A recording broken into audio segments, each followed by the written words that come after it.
Isn't it crazy how much things can change in a week? I mean, 7 days ago I was a clown, and now 7 days later I'm still a clown, but I don't look like a clown. But I'm feeling good inside of myself, aside from the ending of Smackdown. That made me feel very sad. But look, we'll talk to it when we get there. But my name is Simon Miller. Thank you as always for joining me. I mean it from the bottom of my heart. And if you don't know, this is a show where we go through wrestling television programs. We get the good bits and up and we do the bad bits are down. And we do it with the finger of power. And sometimes I give it down to segments and everyone gets mad and they yell at me. But we're still friends.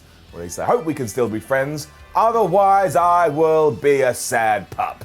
Let's up those downs, in this instance, for Smackdown.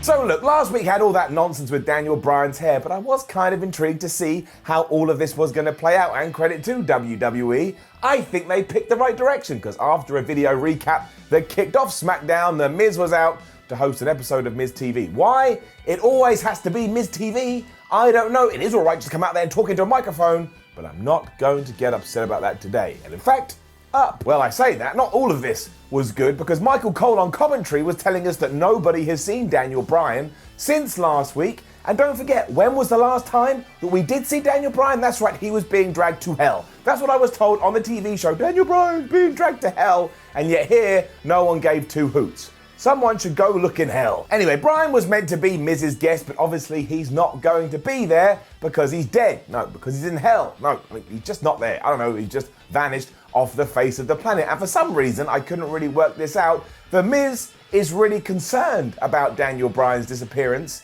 even though when those two were feuding, I'm pretty sure I remember The Miz saying, Daniel Bryan, I'm going to rid you of the WWE forever, and I'm not going to care. Well, that's happened, but now he cares. Maybe it's because The Miz wanted to do it, and now somebody else has done it, so he feels a little bit jealous. Anyway, I do get it. He's a good guy now, and also he's going to do some investigating, and as we know, I like a good investigation. Don't worry, he's not coming back this week. As you probably worked out, this was interrupted by a Firefly Funhouse, and it was Bray Wyatt telling us that he doesn't even know where Daniel Bryan is, although maybe he's still with the Fiend. Again, this really did make it sound like Bryan had been murdered, but once again, nobody cared. Anyway, because of this, given that Daniel Bryan is no longer alive, we're not getting the Fiend versus DB at the TLC pay-per-view, but maybe Bray has a better idea. The Miz then, for some reason, mentioned the word family, don't worry about it, but as it turned out, that was the Firefly Funhouse word of the day. And that was cool, because not only then did we have this brief, creepy clip of Bray Wyatt being in the Wyatt family, but he then held up a picture of Miz's family, and that set the A-lister nuts, as it should have done. I tell you, all of this had a very uncomfortable vibe. So they really turned this around before the end, and afterwards, Miz was even on the phone to Maurice saying, look, lock the doors, I am going to leave SmackDown right now, and I am going to come home to protect you. And I like that, because it goes to show people are a little bit freaked out by Bray Wyatt, but also they believe that he's dangerous. And if I'm being told on television that he's dangerous, I will believe as a fan that he is a danger to everyone. The announcers then ruined it, because when we cut back to them to get to the next segment, Michael Cole did the smallest of reactions, and then he started promoting Total Divas. We have to stop doing this on WWE commentary. If you are really shocked by what you've seen, that has to permeate your responses for at least 22 minutes. That's a new rule. It was then Mandy Rose versus Alexa Bliss, and it happened. It happened right in front of my face. A light bulb went off in my head, and I couldn't believe I hadn't seen this before. Because after Bliss had won with a twisted Bliss, I realized that Mandy Rose and her partner Sonya Deville literally never win. Like, if you go through 2019, it's like lost. And that has happened so much, I proudly, or maybe sadly, introduced to you the Mandy marker. That's right, it's a board, and when she does win, I will mark it, and when she keeps losing, I will leave it blank. So it's basically the opposite of the Sammy tally, but we've gotten to that stage where we have to make a big deal out of it. She never wins, ever. And because of that, and in support of Fire and Desire, down. I do want to do something I rarely do, but I really liked it. A massive shout out to the spot where Mandy Rose ripped off Alexa Bliss's eyelash extension. Now, I don't know if that hurts or not, but it certainly looked like it did, and it got a reaction out of me. And when you get a reaction out of me, you also get an up. Who knew? Eyelash pain. I really regret that Batista and Dana Brooke started flirting on Twitter and now apparently are going on a date. And what's worse is I really, really regret that WWE found out about it. Down. Drake Maverick was once again hitting on Dana Brooke before Elias turned up and sang a song which basically ended with the punchline, I banged your wife. Drake didn't like that, and instead of just fighting Elias there, he marched to the ring to tell Elias that he wanted to have a fight. That is like me stopping the video and traveling to a different studio, even though I'm stood in the studio right now. It was just a joke brawl though, and at one point Elias was spanking Drake Maverick as he had him over his knee, and then Dana Brooke stopped him from running away, and eventually after the drift away, both of them pinned him. Then for some reason, Dana Brooke's music played. This does not help anybody. Please, I mean this in a good way. Like, I really hope Batista and Dana Brooke go on to have this lovely relationship and get married, but let's keep it off social media. Let's keep it quiet. Hopefully all of this will just vanish. And you can call me a clown, which I've already said I was last week, but this Bray Wyatt Miz stuff really got me, well, it got me quite excited. It's just so screwed up, which I like. The Miz was going to leave the arena where he saw a bright light coming from another room. Now, why the hell he would go in there, I don't know. Like, if I am living in the WWE universe and I know red light equals Bray Wyatt or maybe even the Fiend, I'm staying away from that because I don't want someone's fingers being shoved down my throat. It's disgusting. He did go in there though, and kind of like some crappy horror film that I secretly enjoyed, the picture that we had seen earlier of Miz's family had been replaced with a picture of Bray Wyatt holding the Miz's kid. And then from nowhere, the Firefly Funhouse version of Bray Wyatt turned up and he took out the Miz, not the Fiend. I don't think we've ever seen that before, and he ran away after shouting, "There's no place like home for the holidays." And again, I know I've said it once, I'll say it twice, it was probably disturbing and a little bit uncomfy, and also there's maybe some extra story stuff going in here because, you know, every time the Fiend gets involved, he's taken out people from Bray Wyatt's past. I don't think there is any past between Wyatt and The Miz, so now he's just being crazy kid presenter guy. I am a big fan of this, I don't even care. I could have done without the bit afterwards when a referee was trying to wake up The Miz, and The Miz was all like, oh, where did the picture and Bray Wyatt go? Like he was some kind of ghost. You got beat up, Miz. You got knocked out. I tell you what happened, when you were like this, Bray Wyatt just left because he's a human being and he is able to manipulate his own body. I mean, unless the twist is that Bray Wyatt is a ghost, and in fact, here's a twist for you too, I'm a ghost as well. Look at me, I'm all ghosty. I swear though that the Revival must have something on Vince McMahon, maybe an incriminating picture, or I don't know, they heard him on the phone saying things he shouldn't have been saying, because we did have a fatal four-way to determine who was going to be the #1 contenders for the Smackdown Tag Team Championships, and the Revival won once again, which means it is the Revival versus the New Day, and as you know, let me look, I'll just do it on my hand here, flicking through my book, oh that's right, they have now fought 62,791 times. Down. It just baffles me because we could have had somebody else win here and have an awesome different match. And that's doubly true for December in WWE, because when they get to January in the Royal Rumble, they hit reset anyway. And listen to the other teams in this match. You had Mustafa Ali teaming with Shorty G, you had Heavy Machinery, and you had the Lucha House Party. I would have been pumped to have seen Shorty G and Ali taking on the New Day. But I wasn't allowed to get that, was I? However, I will say when it comes to the match itself, it was very entertaining, it was very good. If only like WWE focused more on tag team wrestling, did stuff like this, everything would be better. In that sense, give it up. Shorty G and Ali especially were really good, even though it was Shorty G that took the final loss after he got hit with the Shatter Machine, which goes to show that changing his name and being a short guy hasn't helped him at all. Although I will say they were the last team out, because obviously the Lucha House Party went out first, and then Heavy Machinery were gone. And yes, just so I've done my due diligence, Heavy Machinery got eliminated after Dawson hit the most devastating move in all sports entertainment, the surprise roll-up. I tell you, that move, you better keep an eye out for it. When you're walking down the street, nobody can kick out. Roman Reigns cut a promo next. Roll it. Hello, welcome to another episode of Nobody Talks Like That with me, Simon Miller, and Roman Reigns, a Road Dog. I actually think you're making your debut, but you said, aye, the only thing that's humiliating is that Team Corbin can't handle me. I don't even know why he needs those guys. He's 6'6", nearly 6'8". Wait, whoa, stop, no. You can't do that. You can't go from 6'6" to 6'8". There is one in the middle. It's called 6'7". That is the equivalent of this. Now I'm this tall, now I'm that tall. Now I'm this tall, now I'm that tall. Nobody can jump 2 inches, Roman Reigns. It doesn't make any sense. And that's because nobody talks like that. We then got another Sheamus return video, and he basically made Nobody Talks Like That as well, when he said his former rivals are now shadows because ever since he's gone away, they haven't had anybody to face, because I guess, much like we talked about earlier, Sheamus is some kind of ghost. This was both ridiculous and kind of a cool thing to say.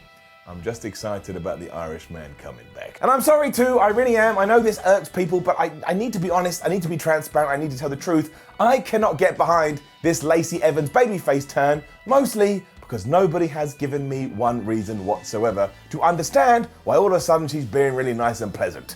Down. She had a squash match against somebody called Haley Jones and she won after the women's right. And like I say, I just want any kind of explanation as to now why she has turned over a new leaf. And it can be anything at this point, I don't care. She can say, I saw a dog crossing the road and it affected me so much, I realized I need to protect animals all over the world. That's fine. Anything is better than nothing. And right now we're getting nothing. And it's not Lacey Evans' fault, but WWE has been doing these no explanation turns for around about 12 months now, and it's got too much. I think somebody may have turned on my wrestling nerd switch.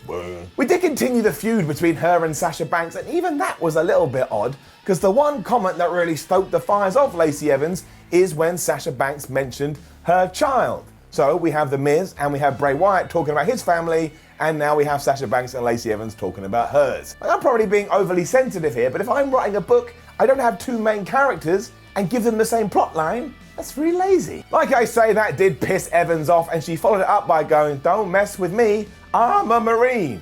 Like, she just threw that out. I mean, that's like someone coming up to me saying, Simon, how are you? And I go, ice cream. And I don't talk to him anymore. He's a bit crazy. Evans then pretended that she was gonna punch Sasha again, and Sasha was so worried about this, she flinched and fell to the floor, though it didn't work out for the Southern Classy Belle, or whatever the hell she's called, because from behind came Bayley, and then Sasha Banks and her got down to beating. And I tell you, if I had a proper bit of motivation for this, or a little bit of sense, this actually wouldn't be so bad. It would be coming across quite well, and look, fair play to Lacey Evans. She does get chanted at with the live crowd, but I just need a bit more. This could actually be a decent feud, but when you sit down and take a step back, like if I tried to explain it to someone, I would have to go, she's a Marine, and Sasha Banks, well, she's just an asshole. I think somebody turned my wrestling nerd switch on again, but we also found out here that we do actually have some matches for the TLC pay-per-view, because don't forget, beforehand, we had zero. We are gonna get Bray Wyatt versus The Miz in a non-title match, and